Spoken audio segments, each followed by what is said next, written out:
John Rutherford. I work in the local history department at the Library Center here. Been working on this project for about 20 years. And my colleague Bill Piston, Professor Emeritus at Missouri State University, specialties in Civil War and military history, will be leading off with our program, which today, is called, I already lost it out of my tongue, how about that? Marmaduke, Southwest Missouri Raid, and the Battle of Springfield. Please welcome Bill.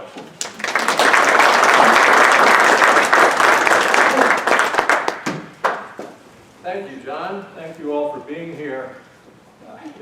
One of the great pleasures of researching and writing Civil War history is the people you meet and the people you get to know. And it's always a great joy if you're doing something and you come across a book, an article, a letter, something, and say, oh, I know someone researching in that area, I'm going to let this person know about it. And if you're really, really lucky, someone will remember what you're working on and send you something. And it is with great pleasure that John and I want to acknowledge the assistance we got from Kip Lindbergh and Jeff Patrick, who are here today. And we are in your debt, many others, but we are so happy to acknowledge you today. You've been friends for a long time, and thank you for supporting our project. I couldn't resist the temptation to change things around from the last time I did anything on this topic, which means there are probably a number of misspellings in the presentation that are brand new as opposed to old misspellings. Well, my part of this is to take us up to the opening of the actual battle itself. For what occurs once the first shots are fired, that's when I'm going to turn it over to John. So what I want to do is explain why we have a Battle of Springfield, why we have a raid into Southwest Missouri by John settling in Marmaduke, which means putting things in perspective for the Trans-Mississippi Theater of the Civil War, which is that area west of the Mississippi River. And a lot of events happened between the outbreak of the war in 1861 and when we pick up our story in late December of 1862. But to hit the high spots, the main interest of the federal government was to restore control over all of the states that claimed to have seceded from the Union. And one thing that was obvious early on was one way to proceed with this was to gain control of the Mississippi River, which would split the states that claimed to be the Southern Confederacy in two. So opening up the Mississippi River was the primary objective of the Union Army west of the Appalachian Mountains, whereas in the east it was, not surprisingly, the capture of the capital, Confederate capital in Richmond. So that was the primary objective from the first, from the moment the war breaks out. And Missouri played a large role in that, in equipping the ironclads and supplying all kinds of materials for the war. St. Louis was a major part of this. What's going on in the interior? In the big picture, the interior is a sideshow to this Mississippi River campaign, but it's not an unimportant one. There is a major transportation corridor which runs from St. Louis down to Fort Smith, Arkansas, which is a bone of contention over Northern and Southern forces for a good part of the war, well into 1863.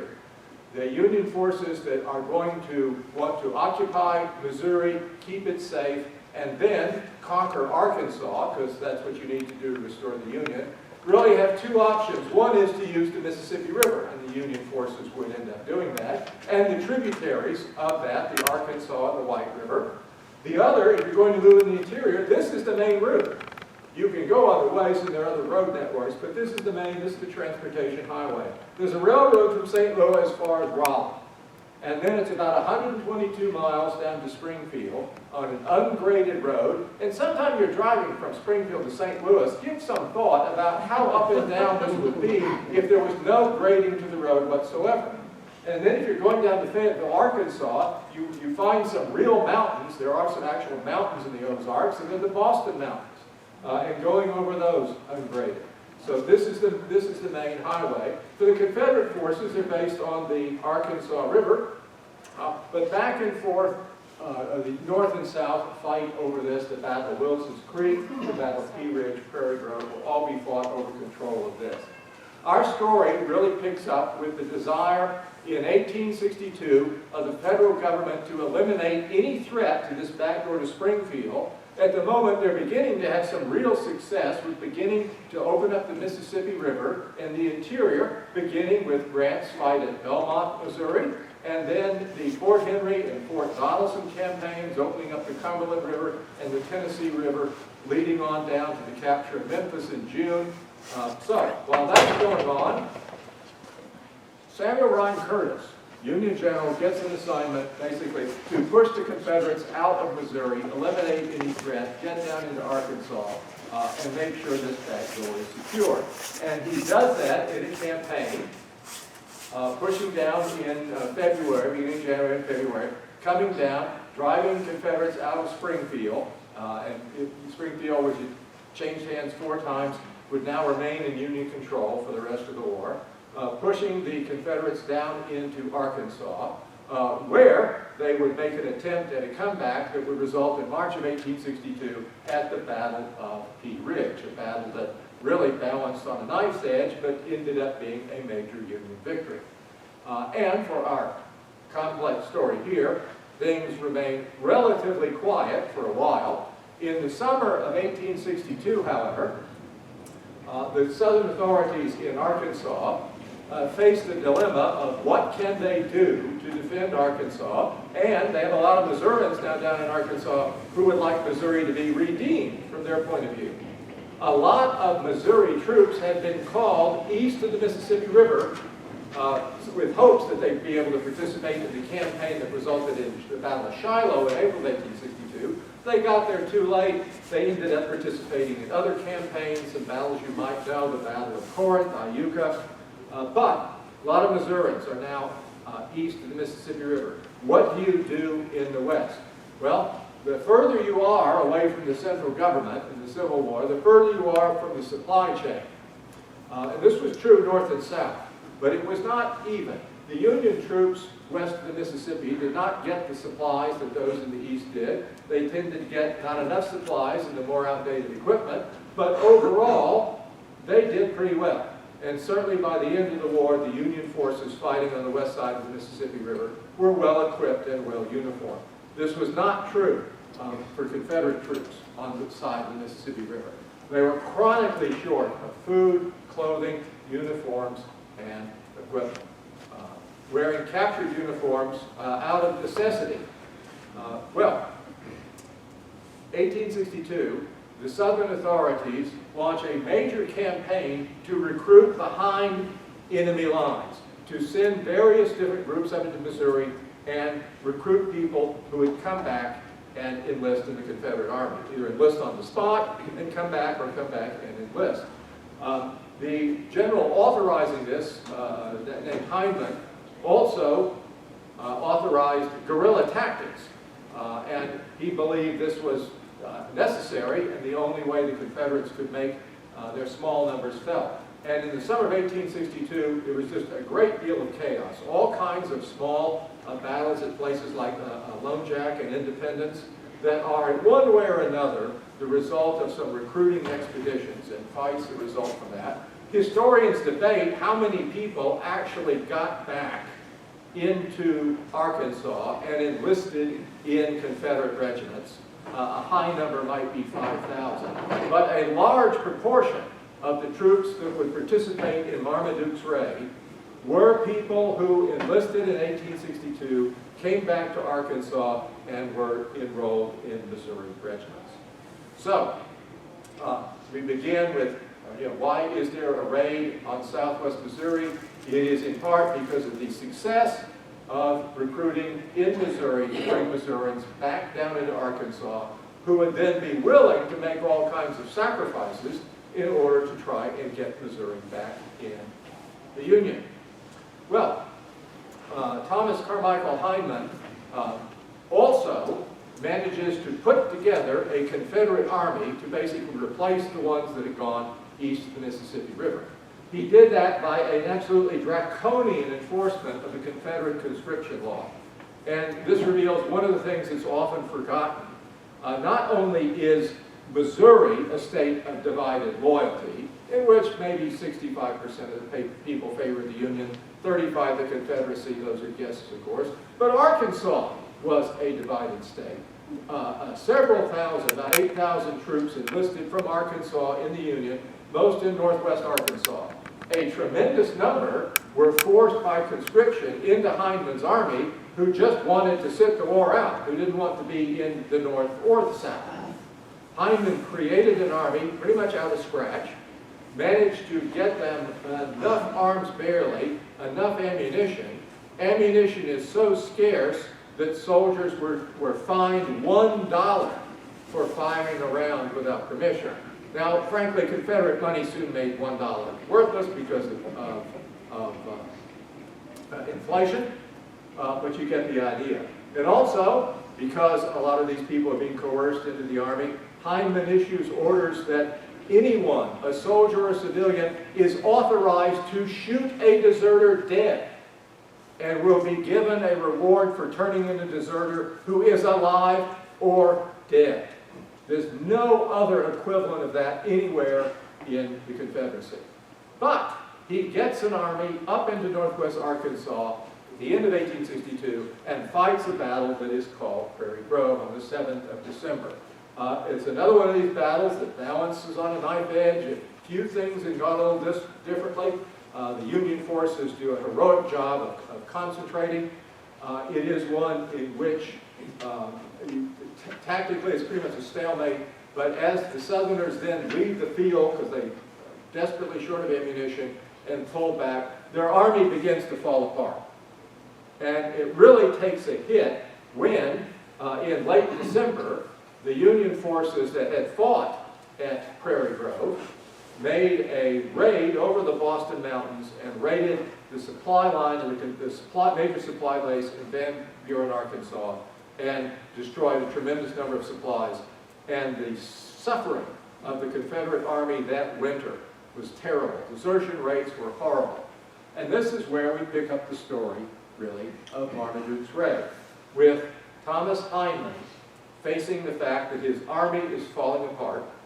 His supply base at Van Buren has been burned. There are thousands of federal troops in northwest Arkansas. The Federals are moving down the Mississippi River. That's not his concern. But what can he do? And what he can do is send cavalry to strike at the enemy's supply line, which is a traditional military tactic going back to, well, really, Alexander the Great or the time of the pharaohs, anytime you can find recorded history. That means dealing with a complex road work in Missouri, which we'll look at a little more closely. But the main object is going to be, in one way or the other, that transportation corridor running from Rolla down to Springfield and down to Fayetteville, Arkansas. Now, there have been suggestions before against striking against this, and there have been raids before against enemy targets. Union cavalry had raided, Confederate cavalry raided. This, however, is an attempt to use cavalry in a really strategic fashion to do something important enough to go beyond a nuisance and make the enemy change his plans. Major plans. So, what Hindman does is turn to the leader of the 4th or Cavalry Division of his Army of the Trans-Mississippi, John Sappington Marmaduke, native Missourian, West Pointer, who had really made a name for himself at the Battle of Shiloh and then been brought over back over to the Trans-Mississippi and placed in charge of the cavalry, and had fought in battles leading up to Prairie Grove, little engagements, and fought at Prairie Grove. And his cavalry division had fought at the Battle of Prairie Grove and did something that is very unusual, and that is the cavalry division, while it did some traditional cavalry things before the main part of the battle, including some fighting on horseback, fought most of the battle on foot as infantry, maneuvering like infantry, and were praised by their ability to maneuver like infantry. And when we come to these Confederate raiders, We have a lot of misconceptions based on our Hollywood versions of guerrillas that all of the Confederate cavalry west of the Mississippi River, they all had 6 revolvers and they were all crack shots. The best records indicate that most of the Southerners participating in this raid had long arms. They had rifles or shotguns, and not sawed-off shotguns.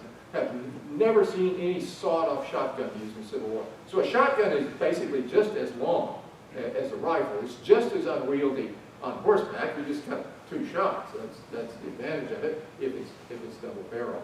So these are people who were able to fight on foot. And in fact, when they fight in the Battle of Springfield, their enemies, the Union troops, will describe that. They'll say this was mounted infantry. These are people who rode horses only to get here and fought on foot. So these are people, and this is the point when we get to what John's doing, these are troops who have fought on foot before and have done so successfully. But when Marmaduke gets the orders, his force is in absolutely wretched condition. Just prior to the raid, he had sent a message, just reporting his condition to Hindman, reporting that he had some 800 men with whom he could do nothing because they had no horses. And that of the men he had who had horses, the overwhelming majority of the horses were not fit for service. Most of them were unshod. They were starving. In other words, he was saying, my cavalry division is unfit for active operations, and the implication being, you need to find us more horses, and we need a great deal of rest. We're worn out by campaigning. And right after sending off this report, Marmaduke gets a message from Hindman and says, I want you to raid deep into enemy territory. It says essentially, in so many formal words, you're a trustworthy officer. I trust you to pick a target. We want to raid the enemy's lines of communication. I'm going to give you complete freedom once you leave to do anything you need to select the proper target. And they do it.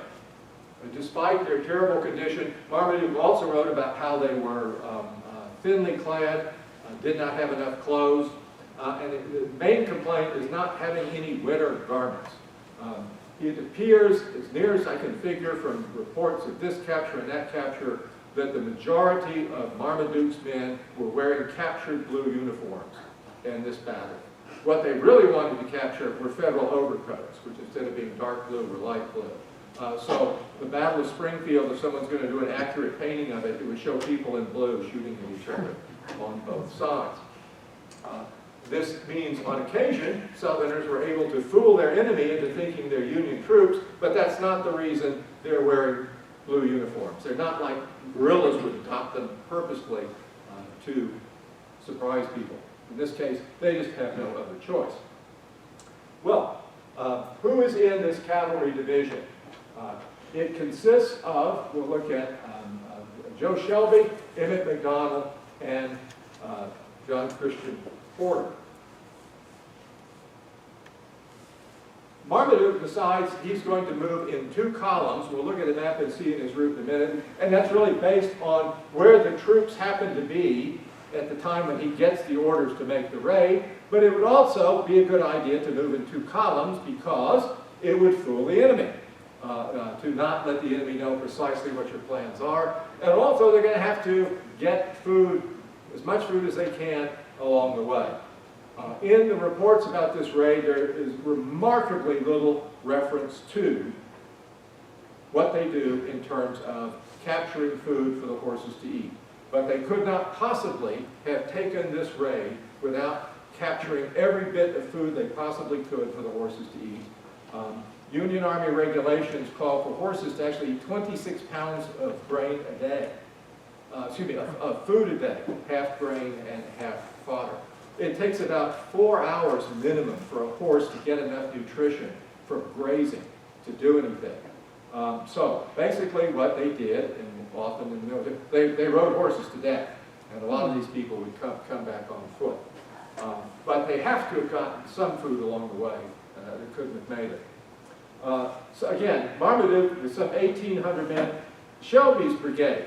Later, after the war, Shelby's adjutant, John Newman Edwards, would label this Shelby's Iron Brigade.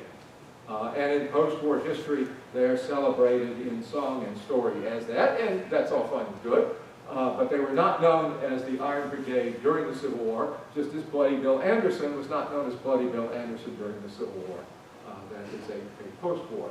Well, regiments on the southern side are usually named after the commander of them, although it's not systematic and can be confusing. A lot of regiments in the Trans-Mississippi had several different numerical designations, but Shelby is leading Gordon's regiment, Gilkey's regiment, Thompson's regiment, regular regiments. Most of these were raised from his recruiting in 1862 behind enemy lines. A group called Elliott Scouts from one of his trusted commanders, a captain at this part and a major. The records have his rank differently, but eventually would rise and become a colonel. A group of scouts who'd worked with this unit before.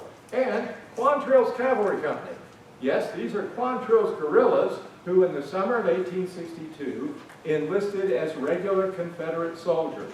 Not as partisan rangers under the Confederacy's Partisan Ranger Act, but as Confederate soldiers as authorized by Hindman's enlistment. Shortly after they enlisted, Quantrill went off to Richmond.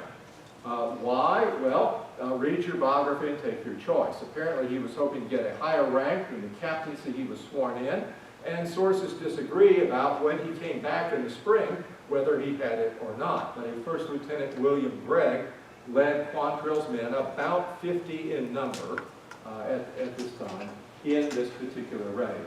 Collins Artillery, 2 guns that would participate in this. McDonald's regiment is technically not part of Shelby's brigade. McDonald had raised a regiment in Missouri and had performed administrative roles, and Shelby wanted him to come under his command, but he ended up being separately and gets his orders separately from Marmaduke.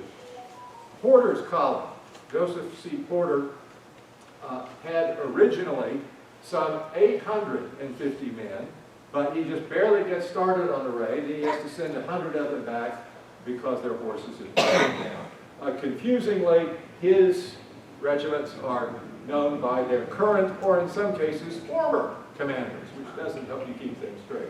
But Burbridge's regiment, Greene's regiment, and Jeffers' regiment with Brown's artillery. So, 4 artillery pieces. Well, what are they going to do? What's the goal? Well, there's the transportation line running from Rolla down towards Fort Smith. And what Marmaduke decides to do, he is based near Yellville, Arkansas. Lewisburg, Arkansas, and is going to move up. Porter is much east when he starts, and they're going to get together at Hartville, Missouri. That is the plan, and once they have a junction at Hartville, Missouri, they'll have to make a decision, what is going to be the immediate target, and that would be based on what information they find out. And again, this is fine given the discretionary orders that Marmaduke received. But while they're en route, while they're separated, while these 2 columns are marching out of supporting distance of each other, Marmaduke sends scouts and spies ahead.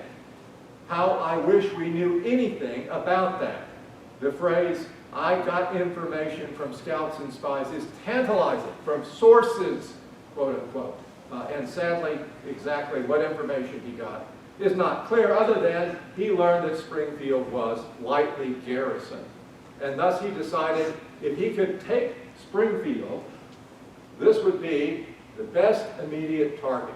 And we'll talk about Springfield and why that is in a minute. But if he could do that, what he wanted to do is then redirect Porter's column. Instead of going to Hartville, or if you reach Hartville, come in and join me in Springfield. So basically, and this would affect the tactics that John's going to describe, Marmaduke is attacking from the south, hoping that Porter will join him coming from the east. Well, what are they facing? How do you defend Missouri? Well, with a lot of different types of troops, what we'll get to, but by the winter of 1862, the federal government had come up with a system for defending Missouri, which is pretty much you would expect if you think about it. You take the most important places and you devote major fortifications to those and major garrisons if you have the troops for them. For smaller places, you have smaller garrisons, and really small places, small outposts. And while you don't want to scatter all of your men all over the place so you don't have anyone to respond to an enemy, by having garrisons and outposts all over the place, it means that if anyone is coming through and invading the state or raiding the state, hopefully they'll run into one of these, and even if they are too small an outpost to resist, somebody can get the word out. The word's not going to come by telegraph, because telegraphs are expensive. They're also easily cut by the enemy, and the only telegraph lines run from Springfield up towards Clinton, Missouri, and also then up towards Raleigh. But these little outposts then are the sort of thing you would hope would alert you to the enemy. So Raleigh and Springfield, Raleigh the railhead, and Springfield, which we'll talk about as a major depot, they get significant fortifications, and then other places, Houston, Lebanon, Ozark, other places get smaller garrisons. Really, you say it's sort of like tripwires. You're supposed to alert you in case anything is coming. And then you send out patrols. And they were very aggressive with this, sending out patrols that would just be scouting for the enemy, sending out patrols that would act aggressively whenever they had information about where the enemy would camp. These patrols that were really defending Missouri would sometimes go down into Arkansas and try and break up camps of Confederates there, or in one case, a saltpeter operation from a mining operation. So, a very intelligent system. It was not quite finished, though, by the time of the Battle of Springfield. Springfield was to have 5 forts. Now, priorities. What do you defend first? Well, St. Louis, major things there. And oh gosh, Jefferson City, you're going to have major things there. We call these field fortifications because they are impermanent earthworks. You know, they are here for the emergency of the war. You're not building permanent stone forts or something you expect that. So basically, you are digging ditches and piling up dirt behind logs, but they can be quite large things. So in Springfield, they devised a system of 5 forts, and the system was under construction at the time of Marmaduke's raid. And these were simply numbered forts 1 through 5. And did I? Nope. Well, close up there in a minute. But fort number 1, you can see clearly on the top left. The others I have circled in another map that you'll see.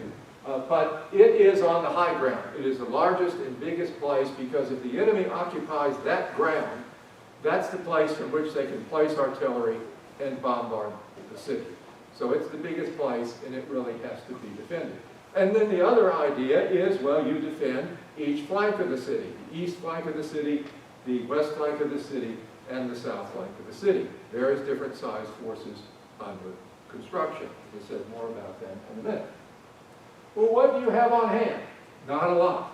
The size of the garrison in Springfield varied. Tens of thousands of troops passed through Springfield, Missouri during the course of the war, coming back and forth and going down to Arkansas. Springfield was a major supply depot with tons of food, hundreds of weapons, tens of thousands of rounds of ammunition, and it was a major place for the rehabilitation of horses. The Federals had built a huge number of corrals, blacksmith shops which operated, and the whole town had been basically taken over by the Union Army. Springfield had changed hands 4 times by this time, and each time it suffered property damage. One person estimated that 50% of the structures in Springfield were abandoned, and many of them had been burned down in revenge as things had changed side. More than half the population had fled the city. The Army occupied the place. It was under tight control to have your business open. The hours you were open were regulated by the Army, and civilians were conscripted to work on these forts. Civilians, black and whites, slave and free. So the size of the garrison would vary. At the time of this battle, though, it is a small garrison. Some 2,000 men eventually would occur, and the types of troops we say here are also tied into the quality of the troops and what the Union government has to do to try and defend Missouri. First of all, there's the 18th Iowa. And this is a volunteer regiment raised by Iowans who, when Abraham Lincoln called upon the states, we need troops to put down this rebellion, Iowans stepped forth, and several dozen numbered regiments, and this is the 18th one. 18th Iowa Infantry, and, oh, some water would be nice. Thank you. I appreciate that.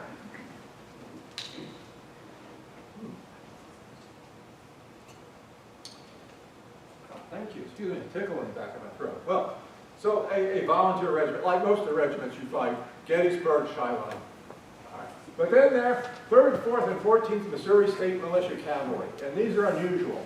Now, all of the states have a militia guaranteed to them by the Second Amendment to the Constitution. That's these folks, but what's different is, during the Civil War, in Missouri and Missouri only, the Missouri State Militia was armed and uniformed by the federal government. There was a specific reason for it. The governor of Missouri hoped to have the war do as little to Missouri as possible. He Hamilton Gamble favored slavery. He was a conservative, and he wanted to get through the war with as little disturbance as possible. And he particularly didn't want any Kansans to come into Missouri, because when Kansans came into Missouri, they tended to treat all Missourians as disloyal and all Missouri property as up for grabs, and tended to drive people into the Confederate Army. So he wanted a force that would be able to defend Missouri, but of course the federal government wants to get Missouri troops to participate in the fighting in Tennessee, the fighting in Alabama, Mississippi, and some of them will eventually go on Sherman's march to the sea, as well as participate in conquering Arkansas. So Gamble makes a deal with Lincoln, basically, if you arm and equip this, we can turn these into not the Sunday soldiers that militia has a reputation for, but really first-class troops. That's the idea, and it works out okay. The quality of these units varies greatly, but many of them perform a great deal of valuable service, and in their discipline and fighting ability were pretty much like regular troops. Well, remember quickly back to that big effort of recruiting behind the lines in the summer of '62. That so panicked the federal and state authorities in Missouri that they created something called the Enrolled Missouri Militia. It had two purposes. One was to create a Minuteman-like force, the old idea of the American Revolution, people who would turn out at a moment's notice to defend their immediate neighborhood. But it was also to get every male's name down on paper who's living in Missouri. And we're going to find out who's loyal and who's disloyal. And the loyal people are going to be enrolled in here, and the disloyal people are going to be identified. Well, it worked out sort of. One of the real problems was there's a lot of suspicion that people who weren't really loyal to the Union had managed to enroll. And so the question was, if you really call out this Enrolled Missouri Militia, are they really going to pull the trigger against Southern troops? This was the first significant test of the Enrolled Missouri Militia. And these units fought quite well and loyally. The rest of Missouri history shows that some of the Enrolled Missouri Militia really did have a lot of Confederate sympathizers. But in this particular battle, this first test, it showed that this was a good idea. Edward Benson Brown is the commander of the garrison at Springfield. He was a man who had had a successful career up to this point as an administrator. He'd served briefly in an Iowa Infantry regiment. He got his brigadier generalship through the Missouri State Militia. He was in command in Springfield. He had directed troops to go out and look for and fight and engage in some guerrillas, but apparently there's no evidence that he himself had ever been in a battle. And he gets word on the 7th of January from one of these outposts that John Savington Marmaduke is on the way with, well, more men than you can count. By this time, he's enough of a commander to know that you usually get reports that are exaggerated. But does Marmaduke really have 5,000, 6,000 men? Doesn't know, but it bodes ill. After discussing with local commanders, he decided he would defend the city of Springfield, immediately sends out word for the local militia in the surrounding counties, which was the 72nd and 74th, to come in. And they would come in during the night and during the morning of the 8th, and would eventually raise the fighters there to about 2,000. One of the doctors in Springfield, Springfield is a major medical center for soldiers. The biggest cause of death in the Civil War is disease, and people get sick all the time. So there were several hospitals in Springfield at the time. One of the doctors there, named Samuel Melcher, makes a suggestion. Why don't I go around in the hospital and see who feels well enough and is willing to get out of bed and get a rifle and a cartridge box, because we got all the rifles in the world here in Springfield and all the ammunition. So he goes through the hospitals and gets about 300 people to participate. And then there's civilian volunteers, the number of which is counted variously, but people living in Springfield who just pick up arms. 4 artillery pieces available, 2 of which are very makeshift and 2 of which are regular artillery pieces. But it's a force of about 2,000. As it turns out, that means this is going to be a battle of about parity. 2,000 people, Marmaduke has 1,880. And an attacker traditionally wants odds of 2 to 1. But neither side knows the other side's size when they go into battle. So, lastly, before I turn it over to John, this is basically the situation. Brown has to decide how to defend the city. There's no question Fort number 1 has to hold. But then he has Fort number 2 there on the west. Fort number 3 is a military prison, a college building that had been abandoned for reasons that are not clear, surrounded with a palisade. The prisoners had been moved out of there before the battle. And a Fort number 4 to the south and a Fort number 5 to the east. Fort number 5 is just barely under construction, really not fit to be much use of anything. And that will fit the type of troops that get the assignment to go there that John will talk about. And down there below, not showing up too well in my yellow, those are the positions the Southern troops would eventually take. But we have to back up as I turn it over to John to make it about 9 o'clock in the morning on the 8th of August as Marmaduke's troops are approaching Springfield, having sent messengers out to try and locate Porter and hoping that before long they will get word of Porter's men coming in from the east. John? You know, historians, we can't ever quite do what the other person says we're going to do right off. So we'll have to give you a quick idea here of various things. I don't know if you had passed by Lisa Sampley out there in the lobby. She had been selling copies of our book, We Gave Them Thunder. It just came out in August of 2021. You're wondering where we got the actual title from? It is from James W. Ferris, a private in Thompson's Confederate Regiment. Basically what happened was he was writing a letter home to family in Vernon County, which is the Nevada area, and said to these effect words, we came up to Springfield, we didn't have enough strength, but while we were there, we gave them thunder. I like that. Bill and I both like that, and that became our title, okay? I want to give you a little bit more of the Battle of Springfield campaign overview, and then we're going to show you some historic sites around the city that might surprise you.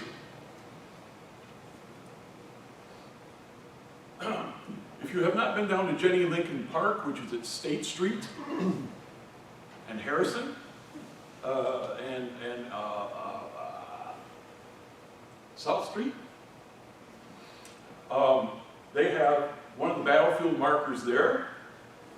We stood there on an icy February day last year for that portrait. And interestingly enough, the steeple right behind us represents a church that had formerly been on that very site at the time of the battle.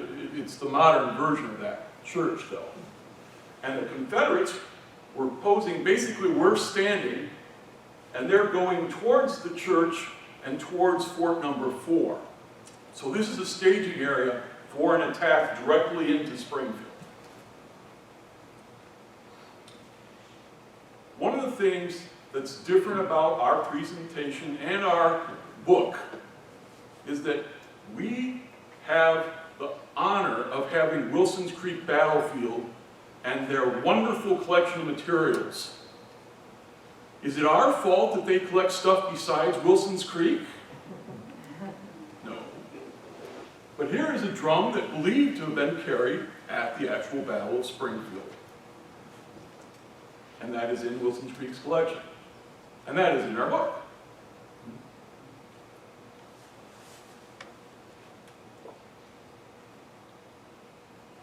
And if you want to follow along, it's on page 142.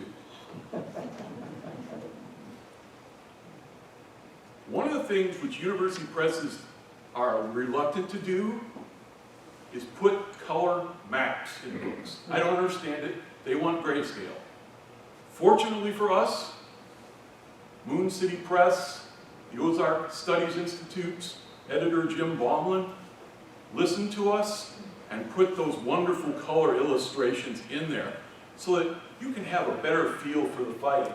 And if you don't know what the units are indicating here, the red and white are cavalry units, the solid blue are infantry, and if there's a D next to their name, they're dismounted.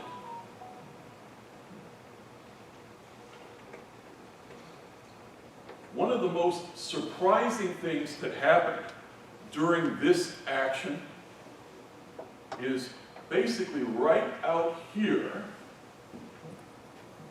coming up the Fayetteville Road from Cassville.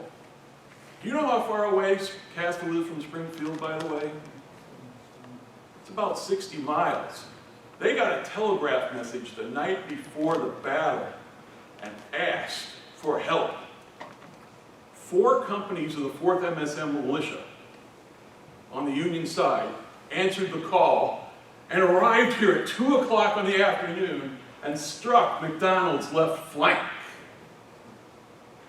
discombobulating their initial attack.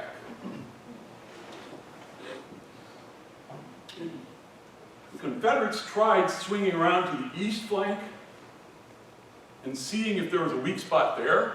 However, the Union forces were pretty well posted and counterattacked and pushed them right back to their starting points.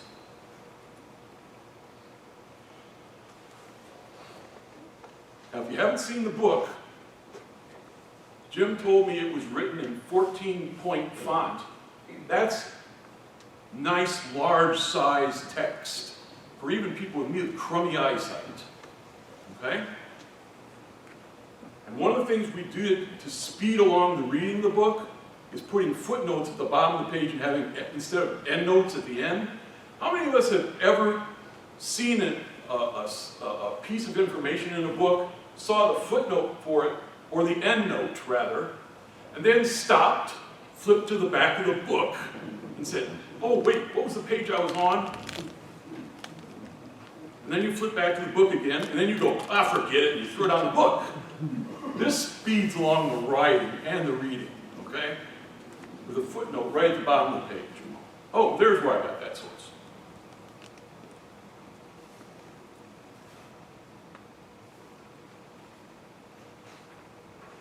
I want to strongly encourage you, if you want to go on a driving tour, you're going to see a couple of corridors related to the Battle of Springfield. This concentrated area right here that you see with all the numbers on it are put up by the Wilson's Creek Battlefield Foundation. With other groups cooperating.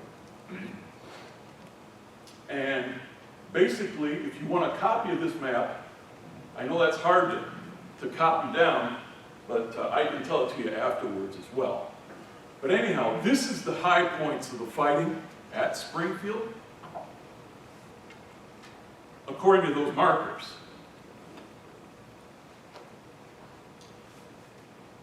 We at the library decided to add some supplemental information for you to enjoy. And if you ever go on the internet, go to the library's Springfield1863.org website and look at this map, because this tells you about areas of the fighting that really are interesting to the action, but are not necessarily on those dozen markers in the downtown all the way, okay? Springfield1863.org. And then, I cannot pass over ozarkscivilwar.org. Our local history department manager now, Brian Grubbs, hunted high and low for information from 2007 pretty much onward, and found information which was just invaluable to the writing of this book we gave them funding. And they are all posted for free up on the page, ozarkscivilwar.org. So there's two websites to look at. Bill already talked about the organization and where it went. Started in Arkansas, maneuvered into southwest Missouri. The only troops that were well represented at Hartville that were not necessarily represented at Springfield were the Illinois Command, the 99th. There was a very small contingent of them here, the 94th. Bill already talked about how isolated Springfield was, but with that said, they had a supply base here that was incredibly well stocked for the entire winter of 1862-63. How much? Estimates go as high as $15 million. And if you translate it into today's money, that's 331 million smackers. Okay? So that was a huge supply depot. And that's why Marmaduke came here to raid Springfield.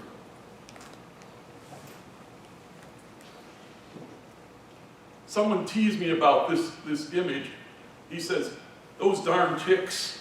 And I said, "No, really, I'm Napoleon." Okay?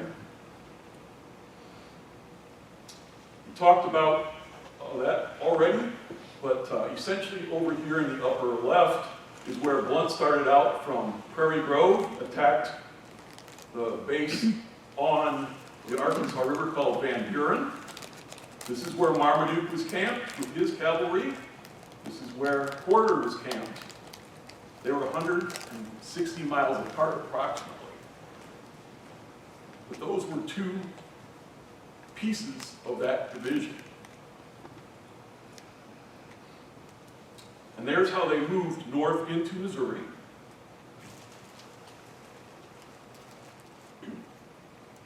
The original plan was to go to Hartville, like Bill said, then go up to Lebanon, which is here, and operate on the supply trains that were coming from either Rolla or Springfield.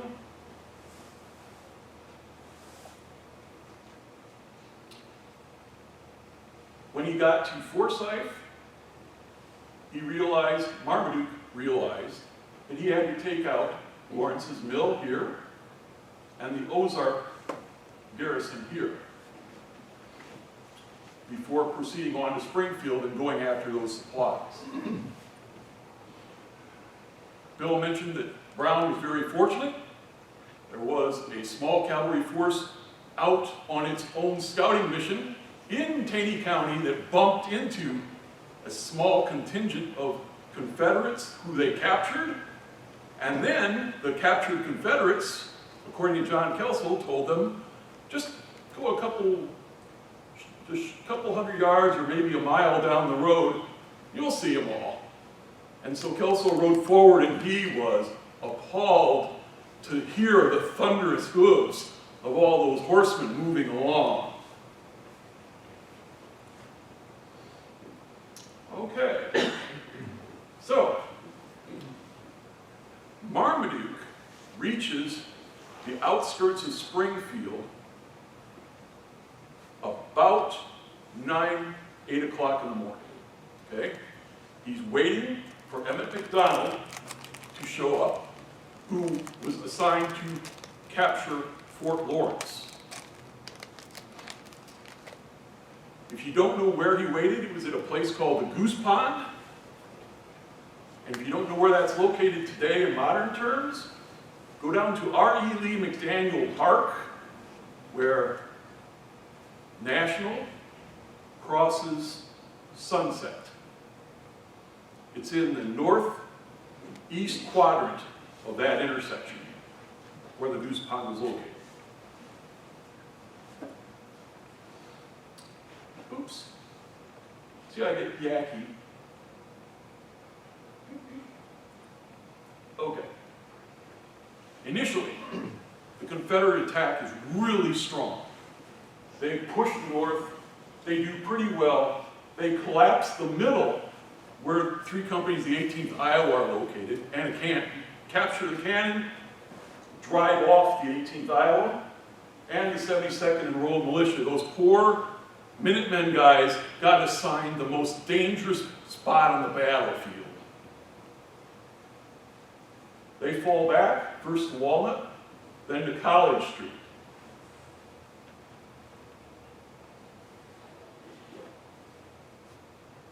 I was telling you earlier about the 4th Missouri State Militia Cavalry Regiment having surprise show up. That's these guys right here.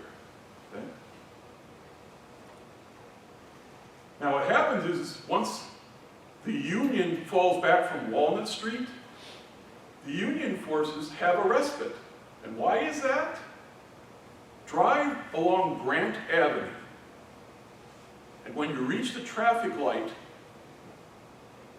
heading northbound at Walnut Street, look for a ridge. And when you get to the traffic light, you'll see that it blocks the Confederates' line of sight. So that gives the Union forces a chance to regroup. And it also gives a chance of a portion of the Quinine Brigade and 4th Missouri State Militia, which was guarding a place on roughly Boonville, which is about where City Hall is downtown today, and were ordered to come into Springfield, and they told a story about how they got to the square, turned west, and there, 50 yards away from them, was the Confederate forces, nearly ready to capture their supply base. One captain named Birch ordered his men to dismount, and so did the rest of the command. They poured their 6 pistol shots right into the Confederate forces and drove them off. And then the counterattack took place, which drove the Confederate forces, Gordon, McDonald, and Gilkey, back down to basically where the prison was located, okay? By nightfall.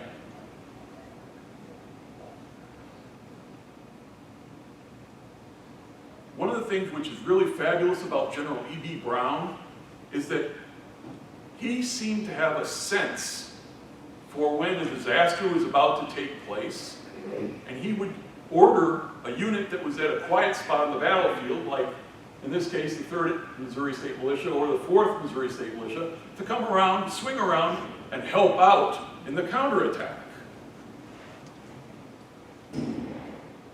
But he also did something really dumb.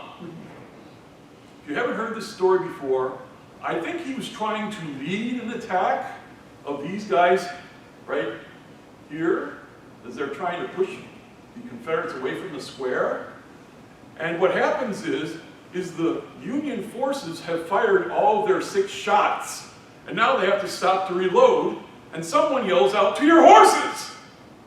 And off the battlefield they run to their horses. There's General Brown leading nobody. He rides between the lines and is shot down, or all right around in here. Okay? But then the local post commander, a colonel named Crabb, takes over, and they hold out till nightfall. They hold the city and the supplies. Marmaduke, whoops, I basically should go back to this. Marmaduke realizes he cannot win with the men present. He was hoping Colonel Porter would show up. Porter's brigade was still unaware that they were supposed to come to Springfield. So that was the end of that. So he pulls back his forces after nightfall, well after nightfall, back to a place you might recognize called Phelps Farm. Some developer thought it would be catchy to call it Phelps Grove, but the Phelps family actually knew it as Prairie Shade. Okay? And if you don't know where that is, just go to the Springfield Art Museum there on Brookside Drive and Bennett Street. Okay? That's the Phelps Farm back then. Now, we're going to talk about the corridors that aren't mentioned in those dozen markers. Many, many years ago, someone asked me for help in locating the old Ozark to Springfield roadbed. Okay? I supplied him with the maps and what my understanding was. And pretty much modern-day CC Highway will lead you after the James River down to the town of Ozark.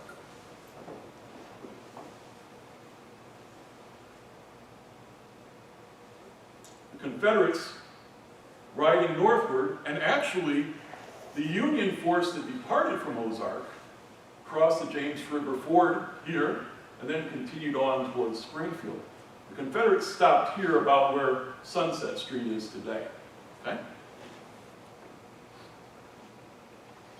I call the East Cavalry actions another separate element of the fighting which is not in the 12 markers downtown. As a matter of fact, it's about a mile away from there at least.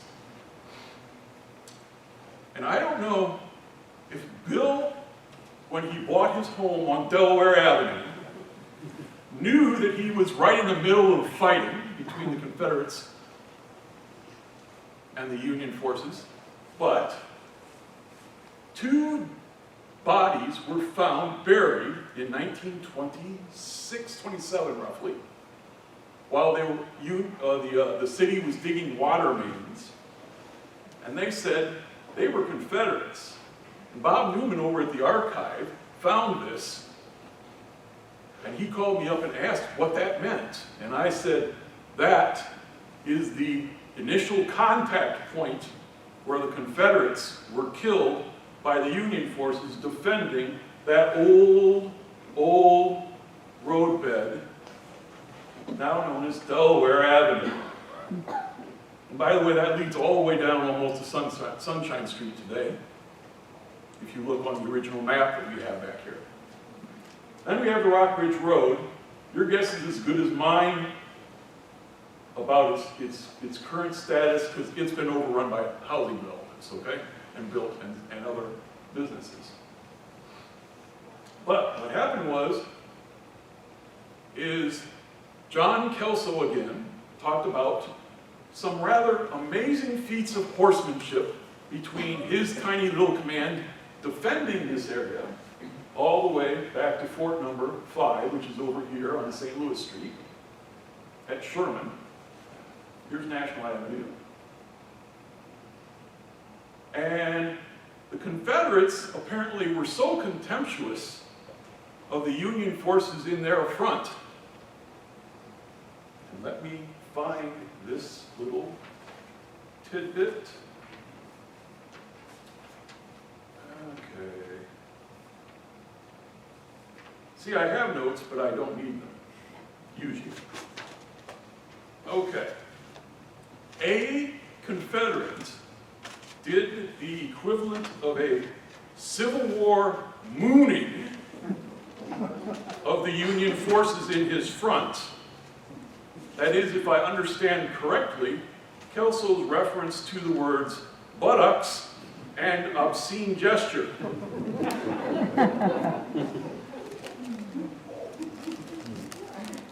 Imagine that being written onto a historic marker.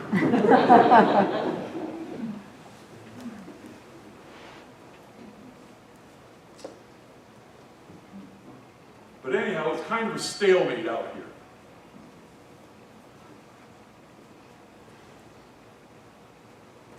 Again, I call your attention to that map of the Battle of Springfield that's on the City of Springfield webpage. I think it's incredibly valuable to read every one of those markers' stories. They're just wonderful information, talking about the high points of the fighting. Now, when you go into that downtown area, though, did you know that there was an iron foundry at the corner of Campbell and Mill Street? It's where Brick City is today. And when they were demolishing the foundry in around 1900, the owner at that time said he still had the molds to some of the cannonball foundries. Okay? So they were manufacturing probably cannonballs for either side, depending upon who occupied the town at the moment.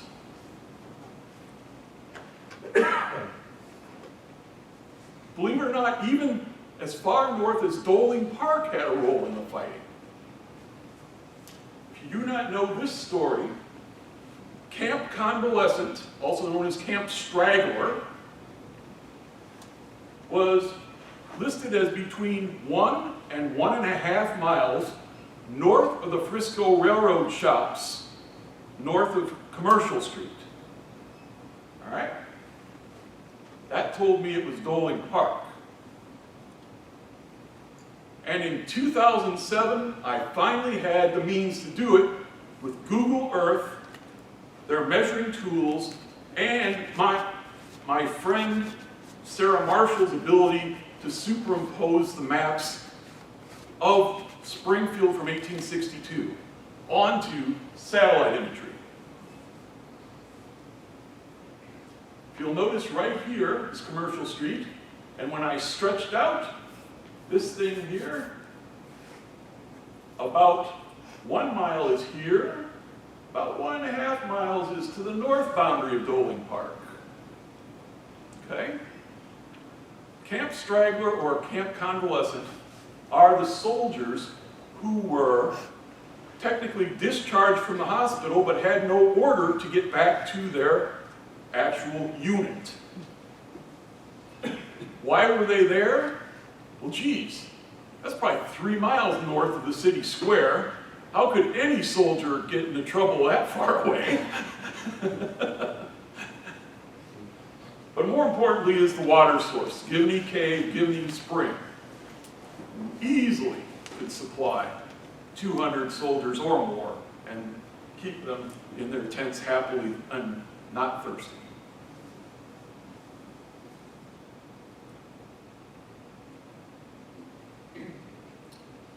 And Bill mentioned Fort Number 1. When we superimposed it onto Google Earth, we find Fort Number 1 lands straddling Kansas Expressway just north of Chestnut. On the west edge here is the modern day Salvation Army. And I was told that people already knew that when they started to build the Salvation Army site and were out there with metal detectors like mad once they started moving earth.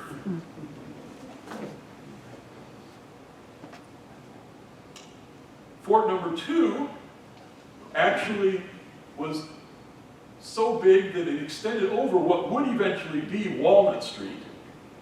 But it was also at the end of a historical roadbed, which today is Fort Avenue. That's how that street got its name, because it dead-ended at Fort Number 2. Two companies were parked here before the battle. When they got bored and had the itch to get into the fight, they came rushing to the sound of the guns and helped reinforce the Union forces, probably near College Street, and participated in the counterattack. Same thing happened up here at Fort Number 1 with 5 companies in the 18th Iowa. They came rushing across the field and just about dark came in a whooping and a roaring as they joined in the last counterattack that pushed the Confederates back to State Street. Okay?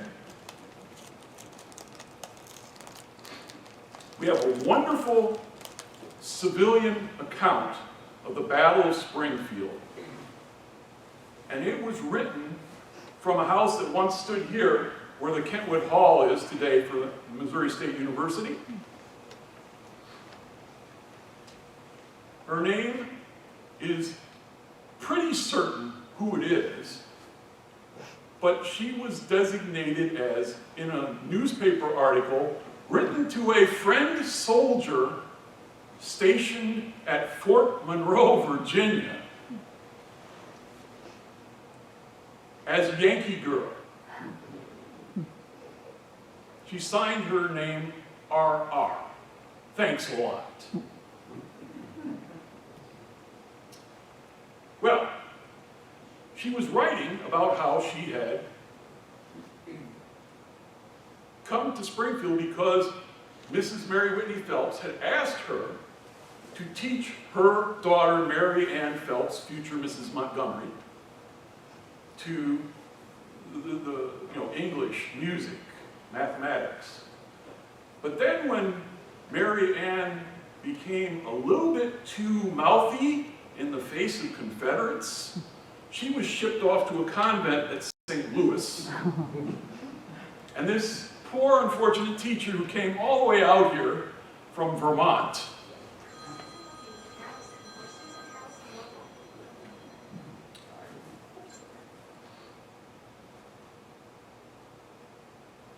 and from this house, she moved in with the Shepherds, where she taught all the children in the area right around Springfield then, okay?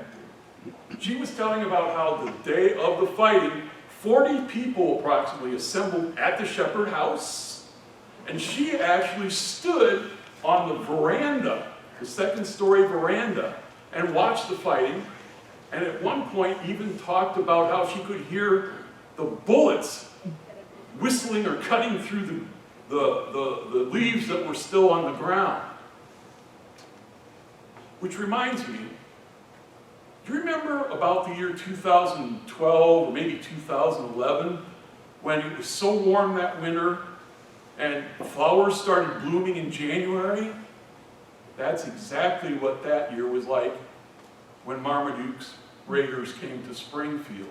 She said there was still green grass, and in Jefferson City they were still reporting flowers blooming in January, and unfortunately trees were budding as well. So the trees thought that there was no winter. Unfortunately for Marmaduke, winter came very rapidly. What happened was, after Springfield, he realized he could not take the city, so he decided to pull out and head east looking for Joseph Porter's brigade. Part of his command went to Sand Springs, while the other portion went to Marshfield and found wonderful supplies: hats, coats, shoes, shirts, cloth if you didn't have it already made. That was a merry day for the Confederates. It was probably the only one, though, in their raid here in the Missouri area. January 11th, about 6 miles from Hartville, they bumped into a Union force coming from Houston, had already passed through Hartville the night before and was camping at a little place called Woods Fork of the Gasconade River, which we think is near a town called Odin today. Marmaduke tried to bypass them, and why was he going to Hartville? It's because they had the Beaumont Mill there to grind grain. Okay? That way he could resupply his troops. As a matter of fact, the Union forces reported that some kindly pro-Confederate drove his 3 wagons of dressed pork into their campsite on January 10th and asked for where General Porter was, whereupon they said, "We'll take care of the wagons for you," and consumed his pork. After the Battle of Hartville, basically you're going to have to I hope that this has brought up some interest in showing up for our Tuesday night program, because I'm not going to tell you more much about it. But basically what happened was Marmaduke starts south after January 11th, fighting an action from roughly 11 until about dark, about 5 o'clock, and then pulls off the battlefield. And on January 13th, it starts to rain really hard, and then on January 14th, overnight, it turns to a foot of snow, and then it becomes frostbite Hades, and Marmaduke is forced to trudge about 150 miles in the snow to Batesville, where they camp for the winter. Adding insult to the injury is that a Union force showed up there in early February of 1863 and captured 200 of their remount horses and left for West Plains. Okay? But anyhow, that is our program for today. I hope you appreciate it. I hope you had a little fun. Hope you discovered a few new things. And if you have questions for Bill and I, raise your hand, sing out, whatever you want to do.